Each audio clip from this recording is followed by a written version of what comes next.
Don't look now, but the Bengals appear to be doing something that they haven't done in the Joe Burrow era. Why it's great for them, why it's great for Joe Burrow, and why everyone involved could benefit from the decision.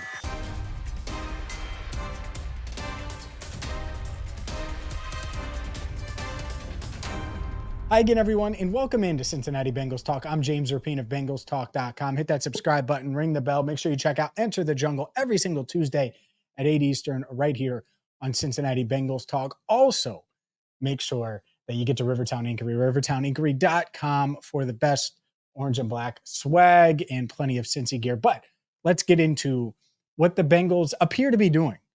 And it's something that on the surface seems like nothing. And it ties together him not practicing on Tuesday and what Zac Taylor said after that session that kind of sent social media into a panic for, I'd say, an hour and a half, 2 hours, something like that, before Zac talked when Burrow wasn't out there. And then Wednesday occurs and he's out there, but there's rumblings that he's not throwing. And I don't know. I can't confirm nor deny whether he's throwing or not because it wasn't an open media portion of practice. But what I can do is discuss what I know. And what I do know is Joe Burrow, throughout his 4+ years now as Bengals quarterback, has been as tough as anyone in the NFL. You go back to last year, Jamar Chase calling him a tough MFer after one of their wins. You go back to his rookie year when he is just getting clobbered behind a bad offensive line on a bad offense with aging AJ Green, young T. Higgins, John Ross in the doghouse, and he's trying to make it work, throwing, what was it, 63 times in his second game? It was something like that. I think he was 37 of 63 on that Thursday night game against the Browns, kept them in that game. He's tough. He plays through things. He plays through injuries and plays through pain. And he also practices through pain and doesn't bring up every little ache. I remember going up to him in the locker room last year and he's taken off. I noticed he was taking off his shirt and then putting something else on. And I just could see him wincing. And I go up and I ask him if he's okay. He's like, yeah, man, it's football. Yeah, it's football. Like that in his head, that's it. But the thing that the Bengals have never done or rarely done, I can't say never, I'm not in on every meeting, but the thing they rarely have done in 2020, 2021, 2022, 2023 is say, no, Joe, you're not going today. No, Joe, you're not going to practice through this. No, Joe, because in his head, he thinks he can do it. And he's got the weight of the whole franchise on his shoulders, and he thinks that he can. And it ties together what Zac Taylor said on Tuesday, where it's Zac's job to protect the player from himself. And there's no one tougher in the NFL, for my money, than Joe Burrow. Here's what Zac had to say. Sometimes the players will push themselves because they're pro athletes, and that's their mindset, and that's what makes Joe so great. And so it's my job as a head coach to make some decisions to be helpful to them. It's funny, early on during the offseason program when Joe Burrow talked, he mentioned maturing and learning his body and all of those things that come with it and knowing when he should go and when he shouldn't go. But I think Zac Taylor, this coaching staff, is maturing as well, and maturing to the point where they're willing, even if Joe can go, it's June. So whether or not he threw during Wednesday's practice, to me, really doesn't matter.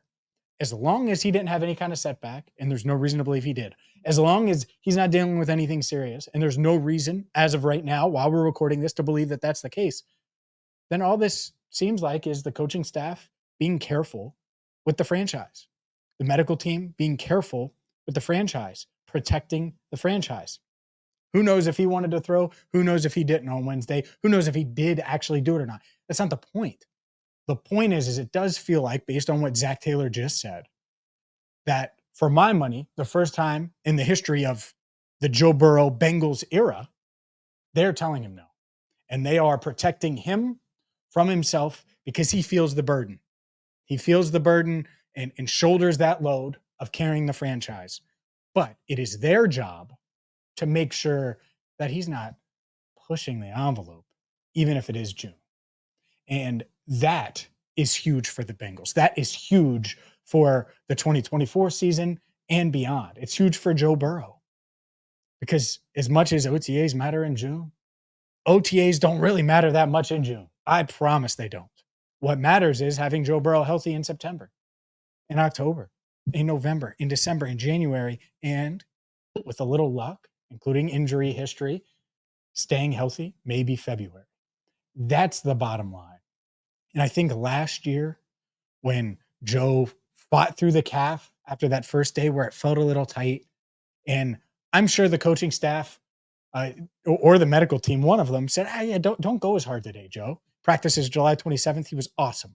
July 28th rolls around and he's practicing really, really hard, running all of those things. And what happens? Suffers the calf strain and never really fully recovered from that and kind of put a damper on the season. But there's so many little aches and pains that he's played through. And one, it's going to take him maturing and being honest about what's hurting him, what he's dealing with, what he's playing through, because yeah, it is just football, but you're the franchise. And so being honest with the medical team and the coaching staff is important. And I think the maturing there makes sense because we all hide stuff. We all hide oh man, I'm not feeling well, but I'm going to gut through this work day or whatever. Joe does that times 1,000, right? He's the elite of the elite of the elite. Well, there's like 5 people on the planet that compare to Joe Burrow at his profession, at what he does. So of course he can play through pain. Of course, mentally, he can go to a place that most of us can't even fathom. And he's going to probably have to go there again. It's part of football. So he is right. But it's also this Bengals team, this organization, and the coaching and medical staff's job to protect Joe, especially when it doesn't matter. And I'll just say it. I know I kind of referenced it earlier. OTAs, when it comes to the franchise, they don't matter. So am I panicked about Joe Burrow? Am I alarmed? Are the alarm bells ring? No. I'm watching. He's still recovering. He's not 100%. I don't think anyone thought he was 100% coming into this week. And hopefully this extra rest on Tuesday, maybe rest on Wednesday, if that was the case, all of that combines to Joe Burrow doing what? Being healthy in September, October, November, December, January, and potentially February. Make sure you hit that subscribe button, ring the bell, and make sure you check out all of our videos. Sheldon Rankins was a really good locker room interview. Enter the Jungle airs every single Tuesday at 8 Eastern. Next week, we'll be joined by Mike Gesicki one-on-one. So looking forward to that as well. For Andrew Fox Miller, I'm James Rapien. Thank you so much for watching Cincinnati Bengals Talk.